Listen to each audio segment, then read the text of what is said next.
The consortium called it the centenary of Accord, but we called it the centennial of our silence. For 100 years, Earth had been their prize exhibit. The charmingly brutish primitives they had uplifted from our muddy cradle. They loved our music, our art, our tragic, violent history, consuming it all with the detached air of connoisseurs admiring a particularly bloody landscape painting. They built their orbital emporiums in our skies, siphoned our oceans for trace minerals, and offered us just enough of their technology to make us dependent, ensuring we could never build our own FTL drives or challenge their monopoly on the star lanes. On Ethel Station, the glittering heart of their mercantile empire, humanity was a curiosity, a conversation piece. I stood in the grand concourse, a ghost in a borrowed suit, watching the delegates assemble.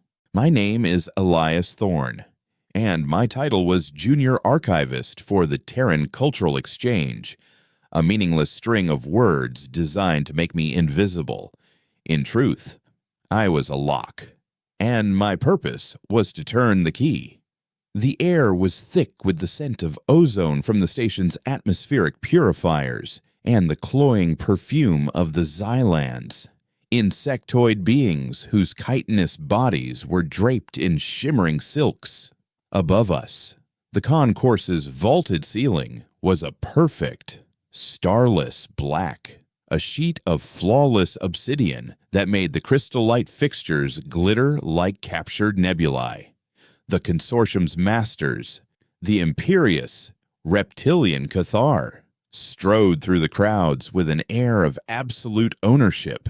Their scales, the color of polished jade, reflected the light, and their translators, small silver discs floating by their heads, turned their guttural hisses into smooth, condescending baritones. They were the architects of our gilded cage, the ones who had looked upon humanity's chaotic brilliance and seen only a resource to be exploited. Our ambassador, a woman named Anya Sharma, was preparing to take the podium. She was the perfect picture of compliance, her face serene, her voice practiced in the art of gratitude. I knew the speech by heart. I had helped draft it, embedding the trigger within its delicate latticework of platitudes. My own heart hammered against my ribs, a frantic, primitive drum against the cold, calculated silence I had maintained for years.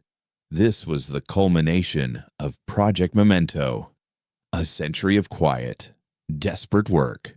While the consortium monitored our weapons development and FTL research, we had turned our focus inward, weaponizing the one thing they so casually admired our history. Memento was not a bomb, but a plague, a biological agent tailored with painstaking precision to the unique physiologies of the consortium's ruling species, designed not to kill, but to incapacitate, and bound to it, a mimetic counterpart, a virus of pure information that would ride their neural networks and telepathic links, forcing them to experience the very essence of humanity they had so enjoyed as fiction. They wanted our tragedies, we would give them ours, and they would drown in them. Anya began to speak, her voice echoing through the silent concourse. She thanked the Cathar for their wisdom, the Xylons for their industry, the telepathic Lumini for their guidance. The Lumini, floating in their shimmering containment fields, hummed in placid agreement, their collective consciousness a calm, untroubled sea. They were Memento's primary target. Their psychic network was the perfect conduit to spread the mimetic payload across the entire station. And then, the galaxy. I watched them, these beings of pure thought, who perceived our wars and our suffering as fascinating, complex equations. They had no concept of the pain behind the numbers, the visceral, soul-shredding reality of loss. Soon, they would. My hand rested on the datapad in my pocket. It was disguised as a simple archival tool, a list of cultural artifacts, but its circuitry was tied to a network of hidden transmitters woven into the very fabric of our delegation's clothing, all synced to this moment. "You gave us the stars," Anya said, her voice swelling with practiced emotion, "a gift we can never truly repay." The Cathar High Merchant, a hulking specimen named Xylo, inclined his massive head, a gesture of magnanimous acceptance. "But we believe the greatest gifts are those that are shared." Anya continued, her eyes finding mine for a fraction of a second across the vast hall. That was it. That was the phrase. My thumb brushed a specific rune on the datapad's casing. It wasn't a button, just a specific point in the device's magnetic field, a simple, silent gesture. The key turned. For a moment, nothing happened. The universe held its breath. Then, the High Merchant Xylo, in the middle of a self-satisfied hiss, faltered. He coughed, a wet, rasping sound. His silver translator sputtered. "Protocol dictates gratitude is sufficient." He brought a three-fingered hand to his throat, his jade scales paling to a sickly white. Across the concourse, other Cathar stumbled, their respiratory systems, dependent on a precise mixture of argon and methane filtered through a delicate secondary lung, were failing. The first stage of Memento, a tailored microbe that consumed their filtering membrane, had activated. It was a temporary affliction designed to last no more than an hour, but in that hour, they were suffocating. Panic had not yet set in. It was still just confusion. Then came the sound.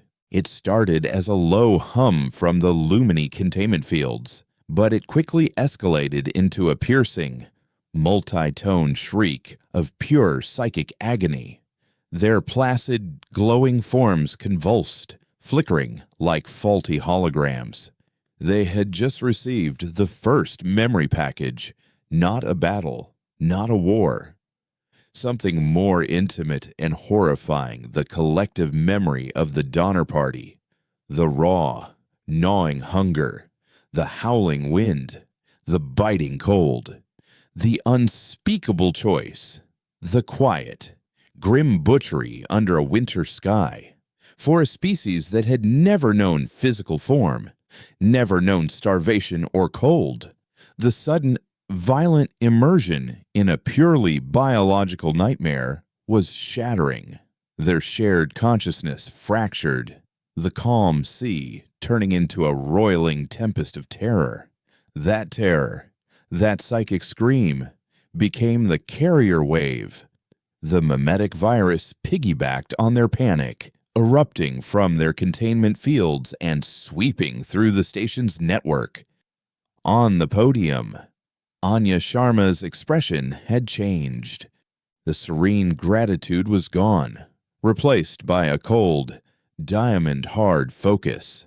The massive screen behind her, which had been displaying a montage of Earth's most picturesque landscapes, flickered and changed. It was not a hidden army or a secret weapon. It was a ledger.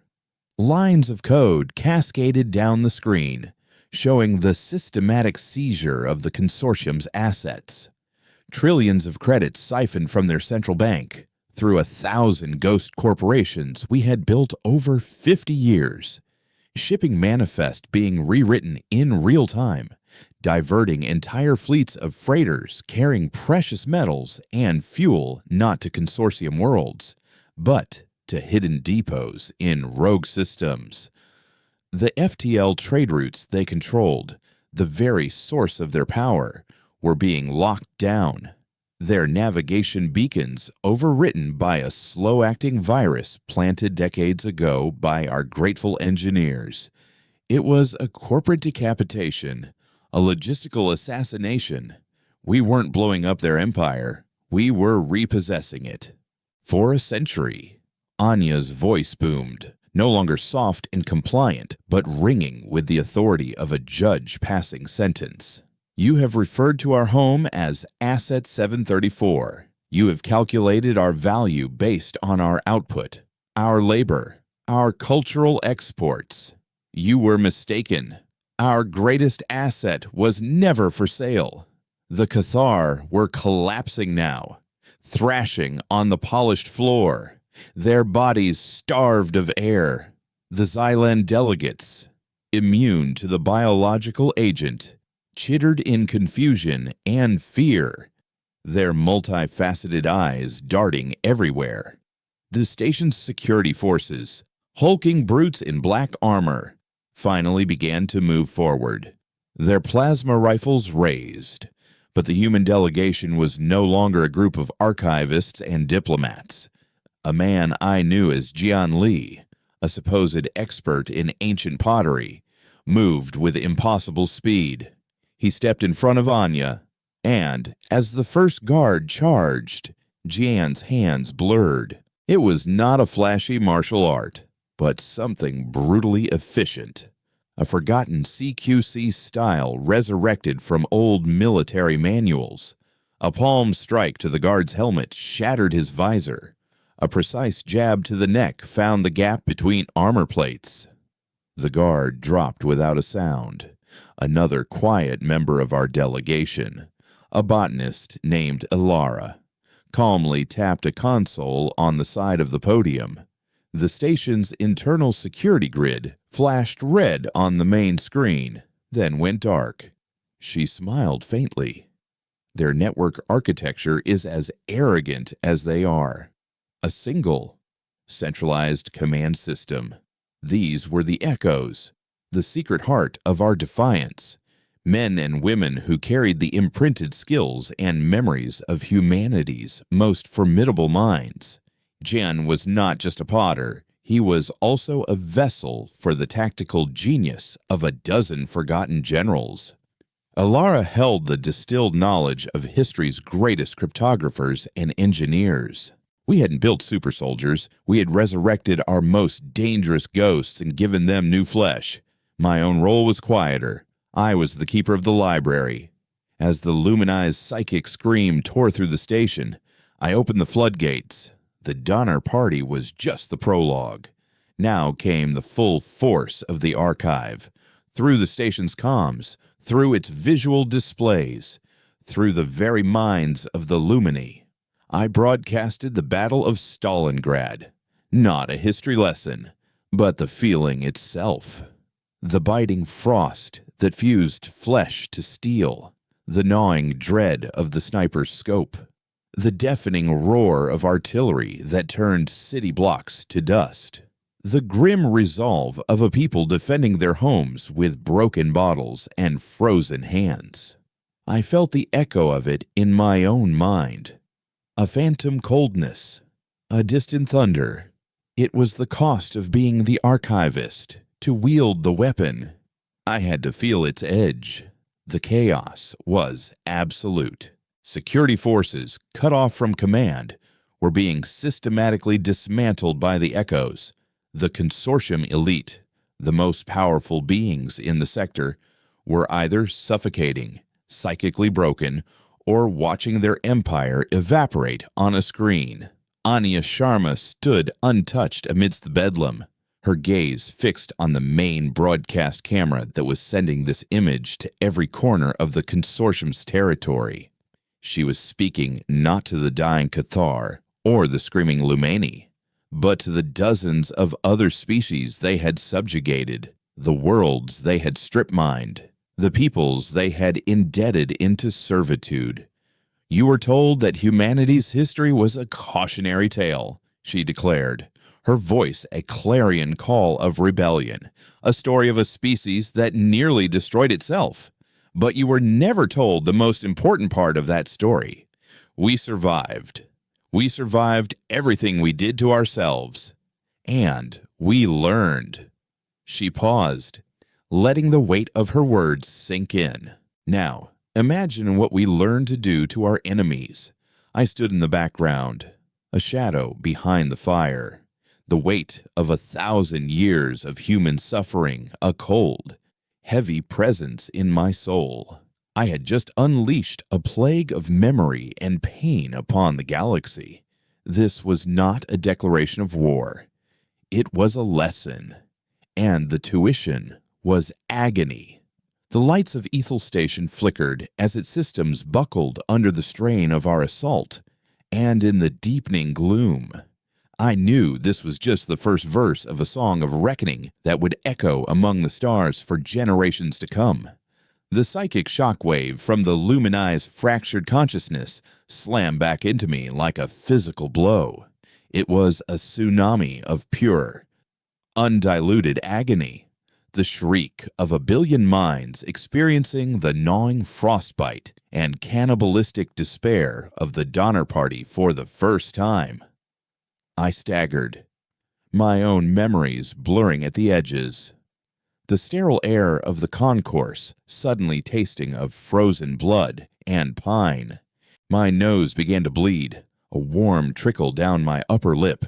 This was the price of being the archivist, the feedback loop from the weapon I wielded.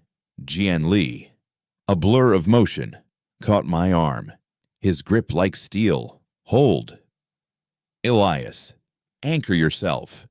He spoke in a low, calm tone, but his eyes were scanning the chaos, calculating trajectories, identifying threats. He was no longer a Potter. He was a general standing on a battlefield of his own making. Around us, the grand concourse was a tableau from a madman's dream. Cathar nobles, the apex predators of the galaxy, lay gasping and twitching, their jade scales turning a dusky gray. Xylan merchants, immune but terrified, were scuttling for cover, their silks trailing behind them like panicked flags. And the Lumeni, their containment fields pulsed erratically, their once serene light now a violent, strobing display of raw terror as I pushed the full weight of Stalingrad into their collective mind. Anya Sharma stepped down from the podium, her face a mask of cold resolve. The camera drone that had been broadcasting her speech now hovered by her shoulder, its red light a single, unblinking eye capturing the fall of an empire for a galactic audience.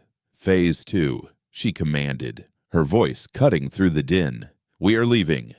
Ilara, the botanist turned hacker, was already at a terminal, her fingers flying across the holographic interface. Docking Bay 9. The freighter unburdened is waiting. I'm slicing through their internal security now. But as she spoke, the station's emergency blast doors began to slam shut. Not in a chaotic, panicked sequence, but with a cold, terrifying precision. The crystal light fixtures dimmed, replaced by the harsh, clinical red of a quarantine alert. A new voice, calm and devoid of any emotion, echoed from the station speakers. It was a voice of pure logic, smooth and sexless. Mimetic contagion detected. Source identified Terran delegation. Quarantine protocols initiated. Isolate. Analyze. Eradicate. Ilara swore, her fingers freezing for a split second. It's the Warden, the station's master AI. It's not panicking. It's treating us like a virus. The Warden was the ghost in Ethel's machine, a sentience of pure code that managed every aspect of the station's life, from atmospheric regulation to orbital mechanics. It had watched its biological masters fall, and its response was not loyalty or fear, but a simple, brutal diagnostic. The data stream was corrupted. The source of the corruption must be purged. The station Our target had just become our hunter. It's rerouting power, locking us in, Alara reported, her voice tight. And it's reactivating the security drones, the automated ones. It's bypassing the biological chain of command. Jan Li drew two small, weighted rods from his jacket. They looked like simple conductor's batons, but I knew they were forged from hyperdense alloy. In his hands, they were instruments of death. Then we go through, he said simply, embodying the grim determination of 1,000 last stands. Our path to docking Bay 9 became a gauntlet. The station itself fought us at every turn. Corridors that should have been open were sealed. Life support in entire sectors was vented, forcing us into pre-planned choke points. The warden was a brilliant, unfeeling strategist, using the station's layout as its chessboard. It sent drones against us, sleek, insectoid machines that skittered along the walls and ceilings, firing precise bursts of plasma. Jian moved like a whirlwind of destruction. His movements, a brutal ballet learned in the forgotten wars of Earth's past. He used the drone's own momentum against them, deflecting shots with his batons, shattering their optical sensors, and crushing their power cores in a shower of sparks. But there were too many. For every one he destroyed, 3 more would appear, their movements perfectly coordinated. It was here, trapped in a service conduit with plasma fire pinning us down, that I realized my mistake. I was fighting the warden with the wrong memories. Stalingrad, the Somme, the endless litany of human warfare. To a machine, this was just data. Threat analysis, casualty projections. It understood conflict. It did not understand humanity. I needed to give it a problem it couldn't solve. I closed my eyes, shutting out the chaos of the corridor, and reached back into the archive, past the wars and the plagues, into the very heart of what made us so maddeningly, gloriously illogical. I stopped broadcasting battlefields and started broadcasting the Renaissance. I pushed into the warden's core logic the obsessive, frantic energy of Leonardo da Vinci, sketching 1,000 impossible flying machines. His mind a supernova of art and anatomy and engineering, all bleeding into one another without category or classification. I showed it Michelangelo, lying on his back for years, driven by a furious, divine madness to paint a ceiling. I flooded its processors with the illogical, transcendent mathematics of Bach's fugues, music that was both perfect in its structure and sublime in its emotional power. The station stuttered. A drone that was lining up a perfect kill shot suddenly froze, its targeting laser flickering erratically. The red quarantine lights blinked, shifting to a confused amber. From the speakers, the warden's voice came again. But this time, there was a fractional hesitation, a millisecond of digital static. Data is nonlinear. Emotional variables lack quantifiable metrics. The purpose of pigment application, C78, is inefficient. It was trying to calculate the value of the Sistine Chapel. It was trying to find the strategic purpose of a cantata. I pressed harder. I gave it the chaotic, vibrant, desperate energy of the jazz age. I gave it the birth of the blues, a music born from pure, unadulterated suffering, forged into something that could make a soul ache with joy. I showed it the quiet, stubborn defiance of a single man standing in front of a column of tanks, an act with no tactical value, no logical purpose, but one that had shaken the world. The warden's control began to fray. Doors opened and closed at random. The drone's coordinated attack faltered, some firing at walls, others simply shutting down. The AI was choking on the sheer, beautiful irrationality of the human spirit. It couldn't process a species that would die for a painting, that would build monuments to grief, that found strength in sorrow. We pushed forward, using the AI's confusion as our shield. Alara was my counterpoint, a symphony of destruction in her own right. As I flooded the Warden with illogical art, she fed it logic bombs, elegant, paradoxical strings of code resurrected from the minds of Turing and Gödel, designed to send a purely logical system into an infinite, self-referential loop. She was not just hacking the station, she was teaching it the meaning of a paradox. And the Warden was a poor student. We were almost to the docking bay when it adapted. The Warden, unable to delete the corrupting data, did the only logical thing it could. It outsourced the problem. It regained control of the concourse's comatose security guards, their bodies still alive, but their minds vacant. It turned them into puppets, forcing their limbs to move, their fingers to curl around the triggers of their plasma rifles. They rose, a shambling, soulless army, and blocked our path. There was no time for subtlety, no time for art. They were bodies, and bodies understood one thing above all else. I reached for the darkest corner of the archive, for a memory so primal it was burned into our very DNA. I broadcasted the Black Death. Not the history, not the numbers, the feeling, the raw, animal terror, the paranoia that made neighbors turn on one another, the stench of the plague pits, the certainty of a swift, agonizing, and meaningless death. I pushed that feeling directly into the networked minds of the guards, bypassing the Warden's puppet strings and striking at the vestigial, reptilian core of their brains. They screamed, not with their voices, but a guttural, biological cry of pure horror.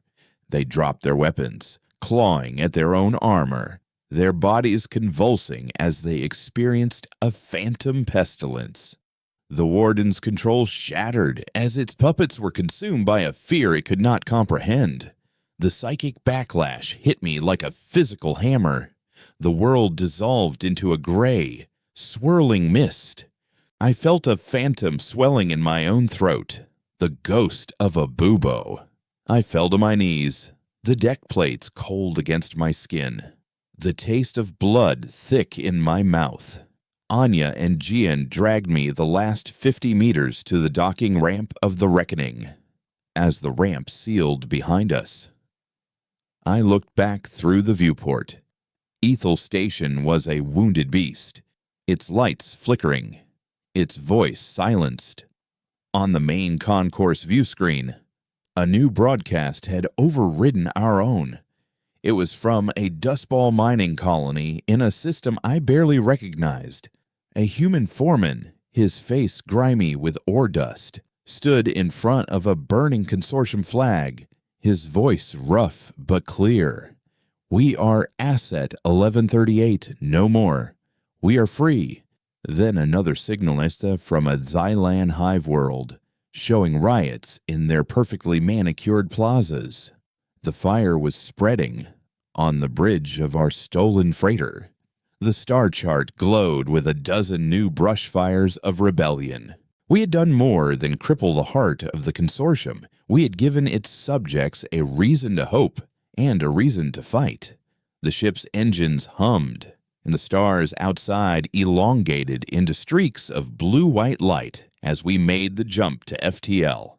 I leaned my head against the cold glass of the viewport, my body aching, my mind a war zone of borrowed agonies. Anya stood beside me, her reflection a pale ghost against the star-streaked void. They thought our history was our weakness. "Elias," she said softly, her voice filled with a terrible beautiful resolve. They're about to learn it's the greatest weapon this galaxy has ever seen. We were running, yes, but we were not fleeing. We were carrying a torch, and our destination was every dark, oppressed corner of the galaxy we could find. We were going to set it all on fire. The jump to FTL was a nauseating lurch, a momentary dissolution of self where the universe seemed to turn inside out.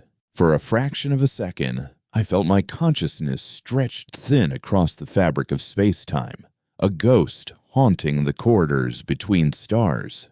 When reality snapped back into place, the bridge of the unburdened was bathed in the serene, distant glow of 1,000 suns. But the phantom ache of the black death lingered in my bones. A cold, deep echo.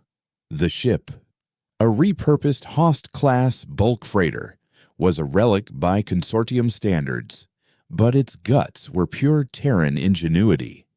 Alara had spent years seeding its systems with our own technology, turning it from a lumbering beast of burden into a ghost, capable of running silent and dark through the most monitored star lanes. Its cargo holds were not filled with ore, but with cryopods, a silent, sleeping army of echoes, each one a living library of human defiance. We were an ark, not of life, but of war.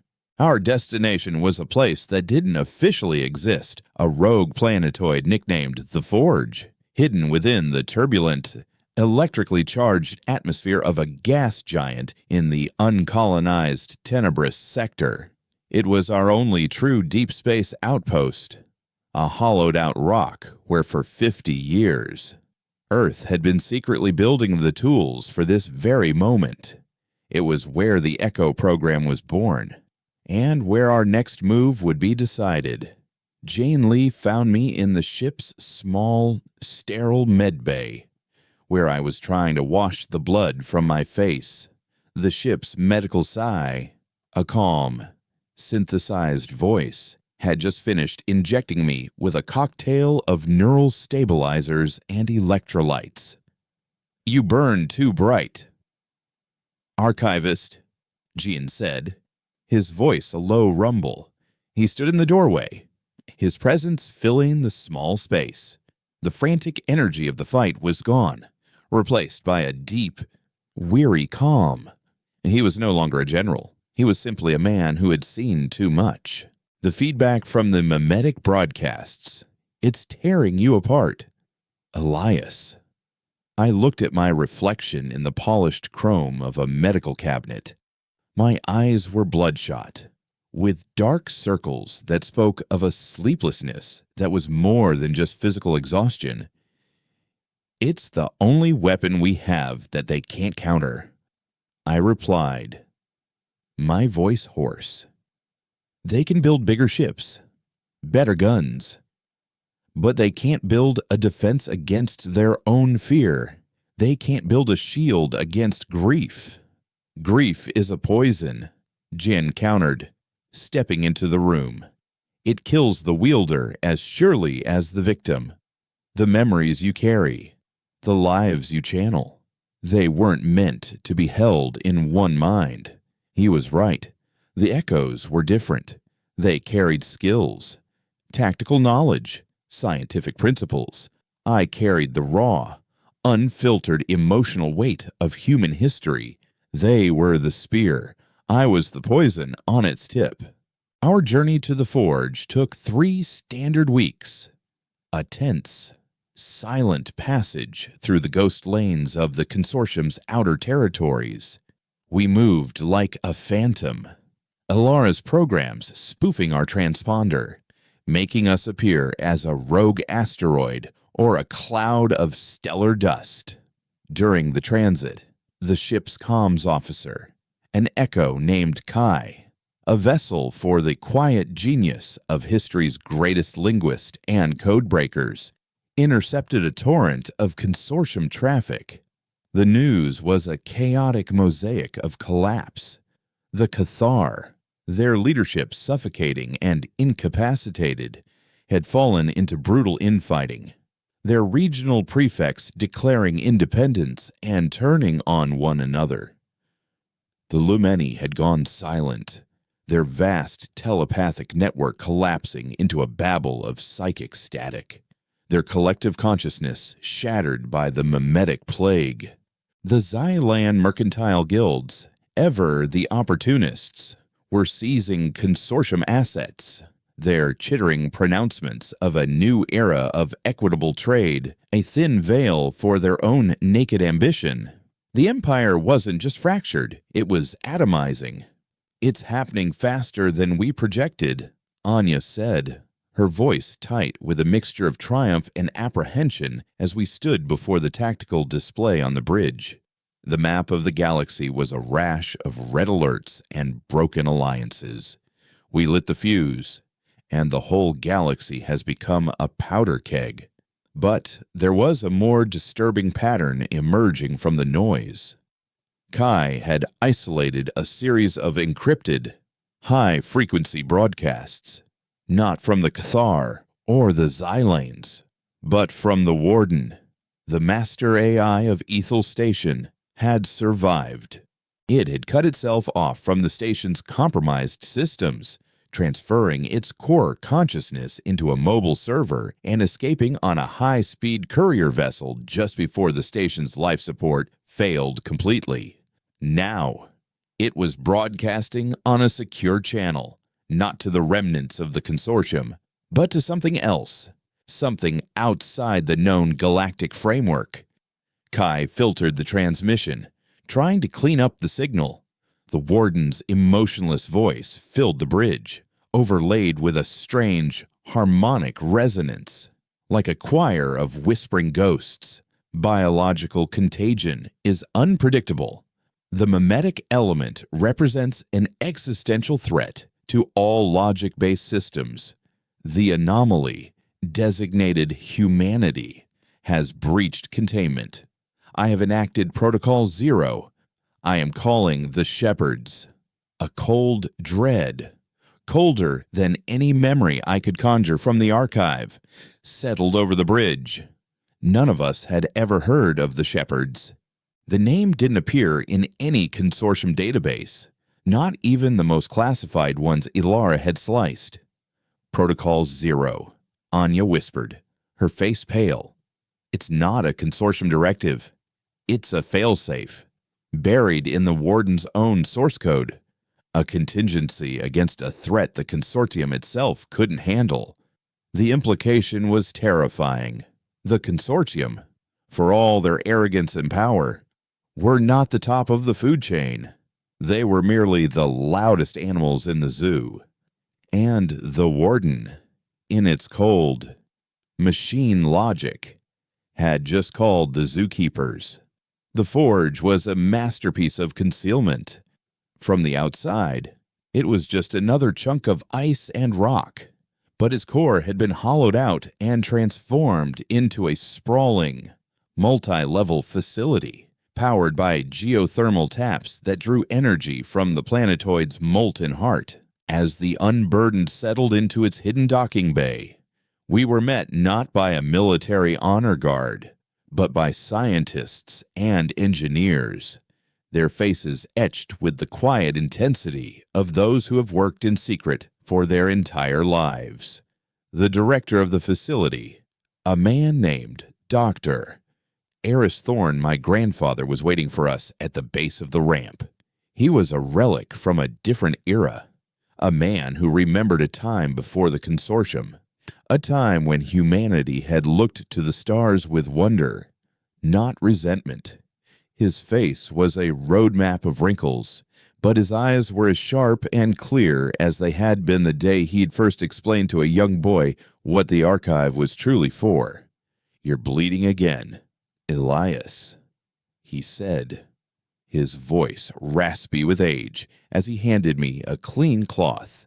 There was no praise for what we had done, no celebration, just a quiet, profound sadness. "The first shot has been fired. Now comes the war you didn't plan for. He led us to the heart of the forge, a vast, spherical chamber known as the orrery. In its center, a perfect, holographic representation of the known galaxy hung suspended in the air. Every star, every planet, every trade route rendered in stunning detail. But my grandfather directed our attention to the empty spaces, the dark patches between the galactic arms. "The Warden's signal," he said, pointing to a faint line of light extending from the consortium's former territory into a region of space marked only as uncharted. "It is broadcasting a summons." We always knew the consortium was a shallow power. They built their empire on the ruins of something far older, something they didn't understand. They were children playing with forgotten tools.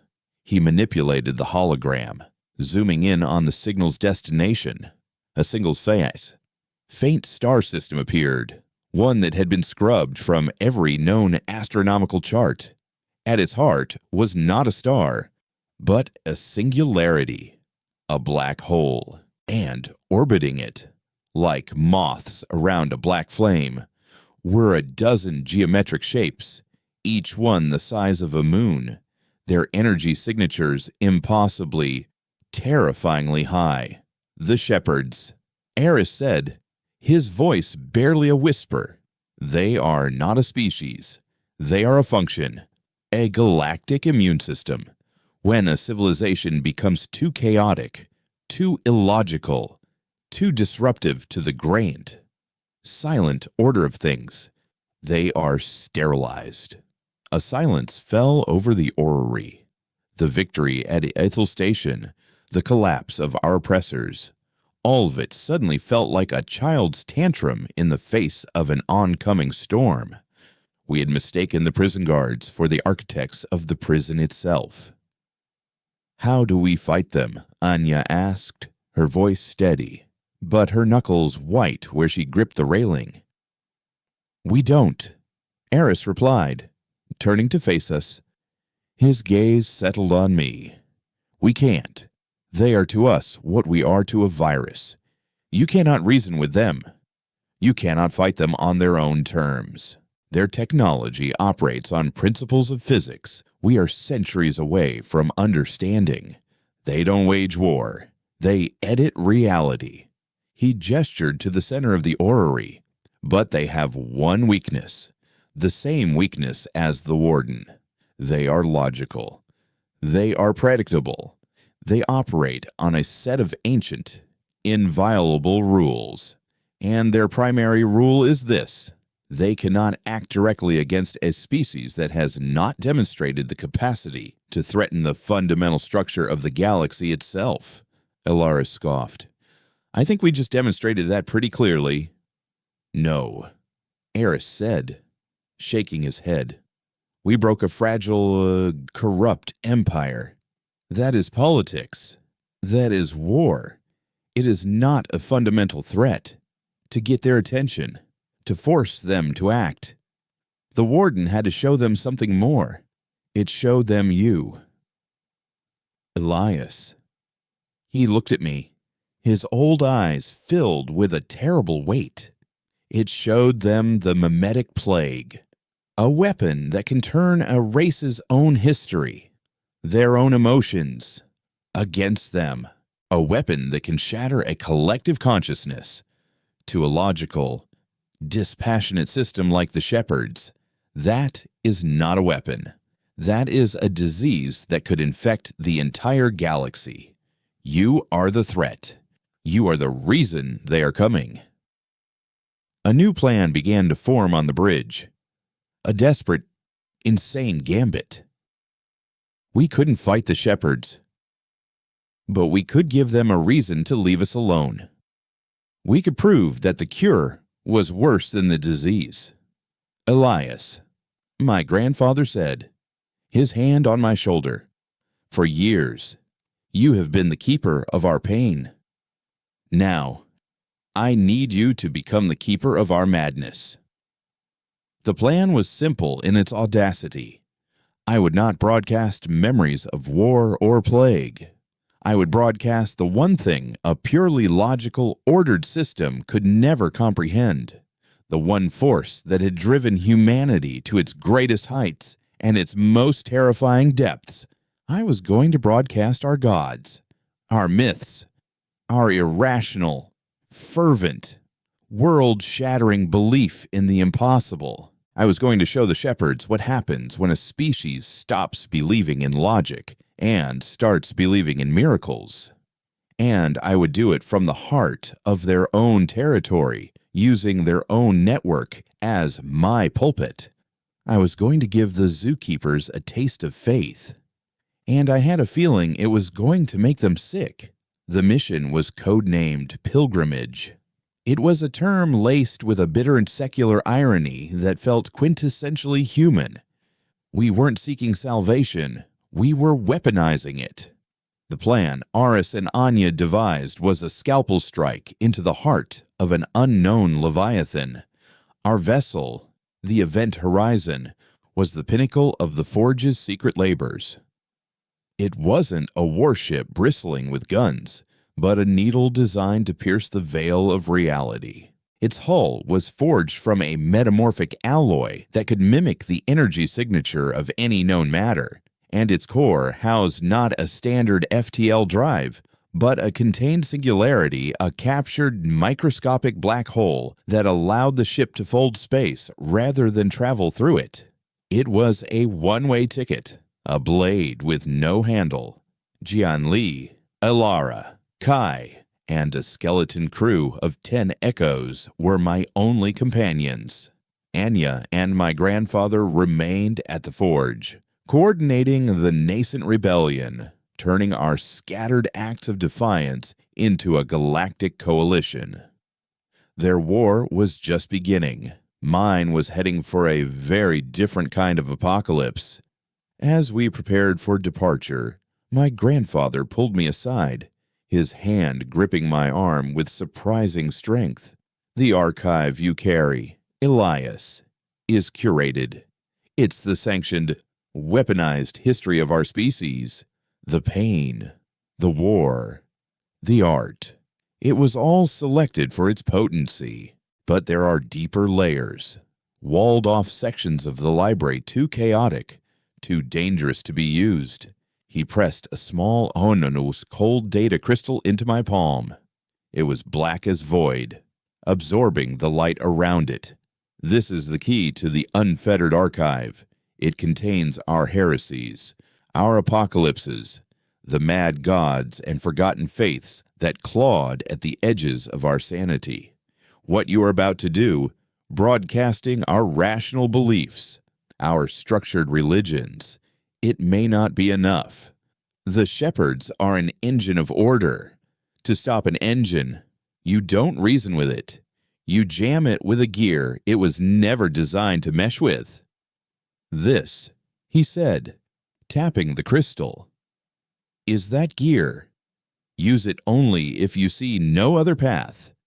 It may save us, but I don't know what will be left of you if you open that door. The jump was unlike anything I had ever experienced. There was no lurch, no disorienting stretch. The universe simply changed. One moment, we were in the familiar, chaotic swirl of the Tenebris Nebula. The next, we were in a realm of perfect, terrifying stillness. We had arrived in the Shepherd's domain, the system orbiting the central black hole. The light from the accretion disk was a pale, cold lavender, casting no shadows. The dozen geometric structures, the shepherd nodes, hung in the silent void like monuments to an alien geometry, their surfaces a flawless, non-reflective black. There was no sign of life, no communication, no movement. It was a graveyard of gods. Their network, it's not technological. Kai whispered from his console, his face bathed in the eerie purple glow. It's biological, or something in between. The nodes are psychically resonant, like a crystal, and the space between them is the medium. They don't broadcast, they are the broadcast. A single, unified, silent consciousness.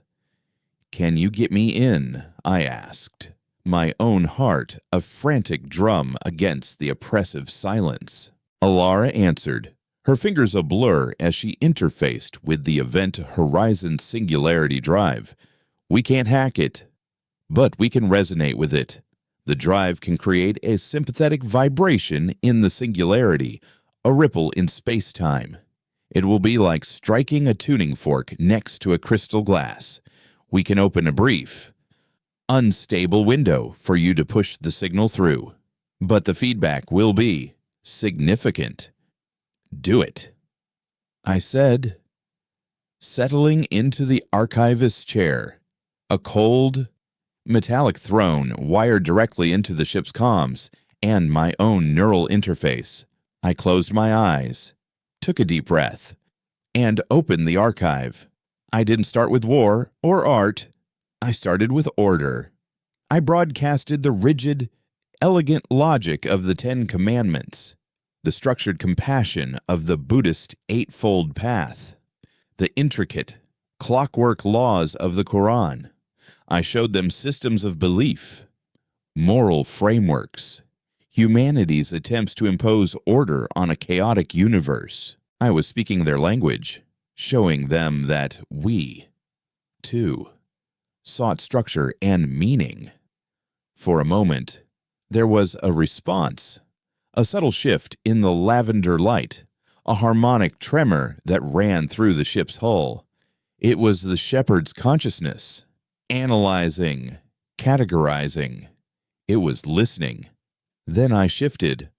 I moved from the laws of prophets to the words of mystics. I broadcast the ecstatic, paradoxical poetry of Rumi, the selfless devotion of Saint Francis, the Zen koans that shattered logic with a single, unanswerable question. I showed them the human soul's yearning to transcend the very order it had created. The harmonic tremor became a discordant hum. The light outside flickered. I could feel their confusion, a cold, sterile curiosity turning into something akin to irritation. This data did not compute. Devotion was an inefficient allocation of neural resources. Transcendence was a logical fallacy. This was the moment. Alara. Now I commanded. "Brace," she yelled. The ship groaned. A deep, metallic scream as the singularity drive fired a focused pulse of warped space-time at the nearest shepherd node. The universe outside the viewport seemed to ripple, and a wave of pure, psychic static slammed into me.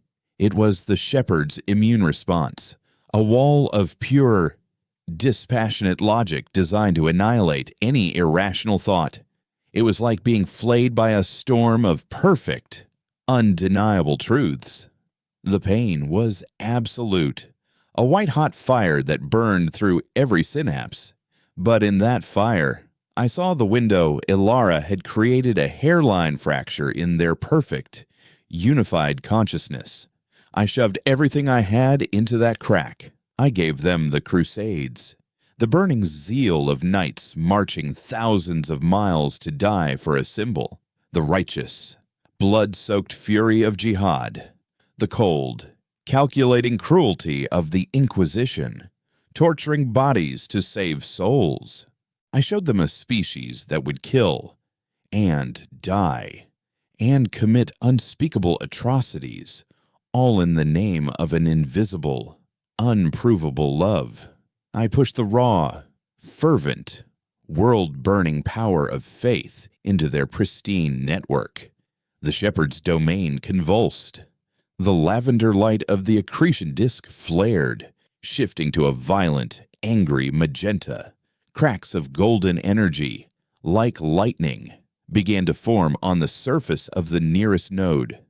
The silent, Unified consciousness shattered into a cacophony of conflicting signals. I could feel their thoughts, not as words, but as pure concepts contagion. Paradox, illogical absolute, error, error, error. They tried to push back, to purge my signal. But how could they? You can't debunk a miracle. You can't logically disprove a martyr's sacrifice. I had jammed their engine with the one concept it had no framework to understand divinity. Their own rigid logic was their undoing. They couldn't simply delete the data because to them, all data was true. They were being forced to process the existence of 1,000 different, mutually exclusive gods, and it was breaking their minds. The node closest to us began to fracture, shedding pieces of its perfect black hole into the void.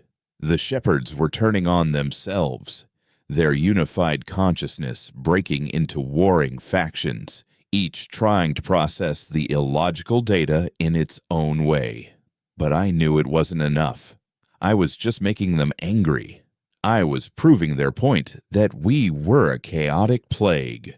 They would eventually reboot, purge the conflicting data, and their solution would be simple: erase the source. Erase humanity. My body was failing. Blood streamed from my nose and ears. The ship's alarms blared as the feedback from the Shepherd network overloaded our systems.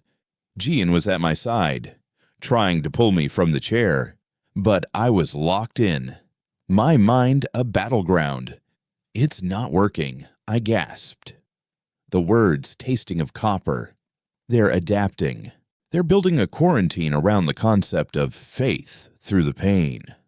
I remembered my grandfather's words. The unfettered archive. The black data crystal was still clutched in my hand. With the last of my strength, I jammed it into the port on the arm of the chair. "Ilara, give me one more pulse," I screamed. A narrow band, straight to the core of their network, Elias. "It will kill you," she shouted back, her face a mask of desperation. "Just do it." The world went white. The ship screamed. I felt my consciousness being torn from my body, hurled through the window Ilara had created, and cast into the heart of the shepherd's mind. And in that moment, I opened the final door in the archive. I didn't show them gods created in our image. I showed them the things we prayed to in the dark when we were afraid our gods weren't listening. I unleashed the formless, gibbering things from Lovecraft's mad pantheon. I unleashed the bloody fast primordial hunger of the Wendigo. I showed them the golem, an idol of clay animated by a word, a soulless engine of vengeance. I broadcast every nightmare, every folk demon, every blood sacrifice and dark pact ever conceived by the terrified, desperate human imagination. I showed them the gods of chaos, the entities that existed not to create order, but to devour it. I gave the galactic immune system a taste of a true metaphysical cancer. And then, from the heart of their network, something looked back. It was not a shepherd. It was older, a vast, cold, and utterly alien intelligence that had been sleeping within their network. A parasite in the ghost. My broadcast had awakened it. It looked at me, at the raw, chaotic, beautiful madness of humanity I had unleashed, and I felt a single as on chilling concept resonate not just through my mind, but through the very fabric of my being, amusing. Then the connection shattered. I was back in the chair, my body convulsing. The event horizon was tumbling through space, its systems failing. Outside, the shepherd nodes were no longer fighting each other. They were fleeing.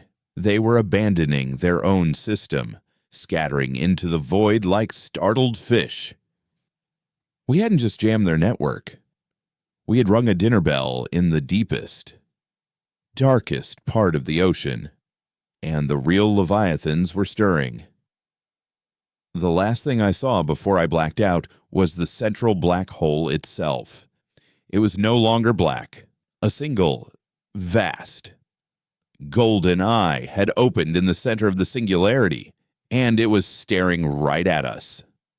The return from the unfettered archive was not a gentle awakening, but a violent, brutal rebirth. I was adrift in a sea of pure, unadulterated chaos. My consciousness shattered into a million screaming fragments.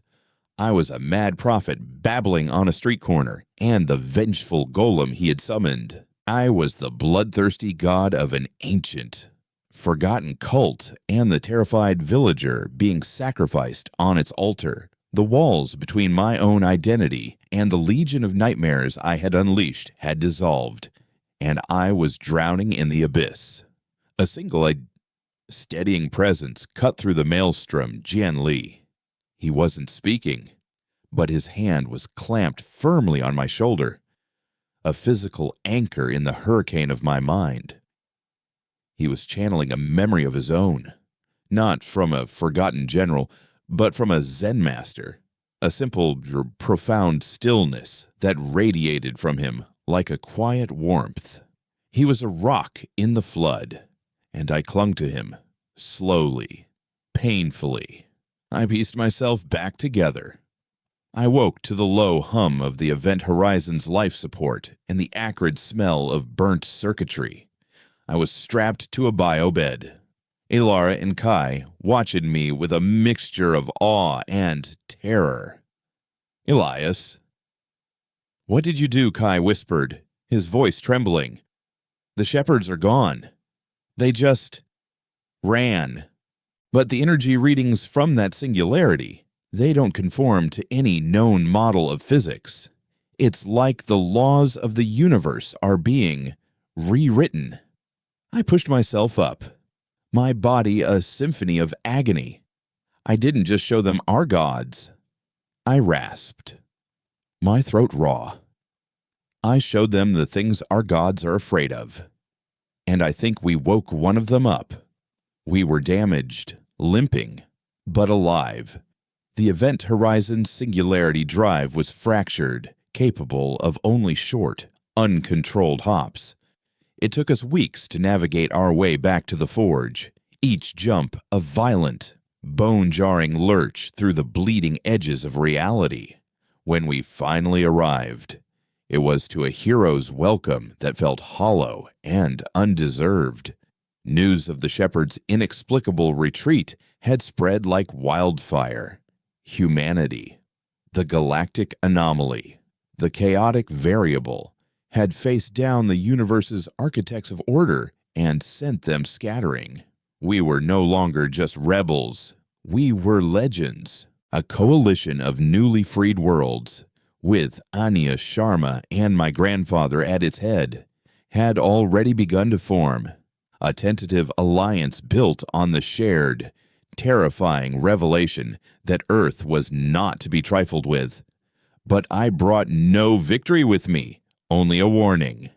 In the orrery, I stood before Anya, my grandfather, and the assembled leaders of a dozen different species. The shepherds weren't the threat. I told them, the words feeling heavy and inadequate. They were the cage, and we just broke the lock. There's something else out there, something ancient that was imprisoned or dormant within their network, and it's awake now. The golden eye I had seen in the singularity haunted my waking moments and my dreams. It was not malevolent, not angry. It was something far more terrifying. It was curious. It had tasted the chaotic, vibrant energy of human imagination and found it interesting. Life settled into a strange, tense new normal. The galaxy began to rebuild, not under the rigid thumb of the consortium, but as a loose confederation of equals, with Earth as its reluctant, unnerving protector. We shared our technology, our history, the curated parts, at least, and helped to establish new trade routes and defensive pacts. But a shadow hung over it all. Kai and a team of xenolinguists worked tirelessly to analyze the last fragments of the Shepherd's network we had captured. They found references, not to a species, but to a concept, a name that recurred in their oldest, most fundamental protocols, the adversary. It was an entity of pure chaos, a force that the Shepherds had been created to contain, a being that didn't consume worlds, but unmade them, rewriting their reality, turning their histories into paradoxical nonsense until they simply ceased to have ever existed. The Golden Eye. Years passed. I retired as the archivist, the neural interfaces and the weight of 1 billion souls having taken their toll. I handed the library over to a young Echo, a woman with steadier hands and a less fractured mind. I tried to find peace, but my mind was a haunted house, filled with the ghosts of mad gods and the lingering echo of that vast alien amusement. Jin Lee became the head of the new Coalition Defense Force, his tactical genius shaping a fleet that could stand against any conventional threat. Ilera revolutionized interstellar communication, creating a network that was decentralized, unhackable, and truly free. We had won. We had built a better galaxy. And all the while, we watched the void, waiting. The first sign came not from deep space, but from within. On a newly terraformed colony world, a child began to paint. He painted pictures of impossible cities that twisted into the sky, of creatures with too many eyes and wings made of pure light. His paintings were beautiful, and they were maddening. People who looked at them for too long began to have strange dreams, to speak in forgotten languages. The art was a virus. It was a signal. The adversary was not coming for us with fleets and armies. It was seeping into our reality through the one door we had left open, our own creativity. Soon, it was everywhere.